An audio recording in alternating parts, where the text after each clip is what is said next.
গুম, হয়েছিল সন্ত্রাস, হয়েছিল লুটপাট, দেশ এমন একটা কঠিন অবস্থা থেকে আমরা আজকে নতুন একটি বাংলাদেশ পেলাম, নতুন একটি সূর্যোদয় উদিত হলো।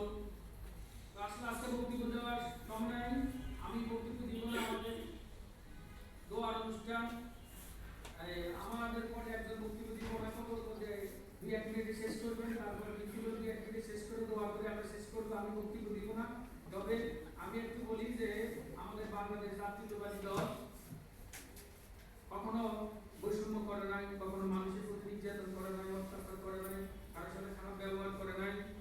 তো আমরা যেহেতু আমরা দীর্ঘ 19 বছর পরে একটি স্বৈরা শাসক থেকে এবং 2 বছর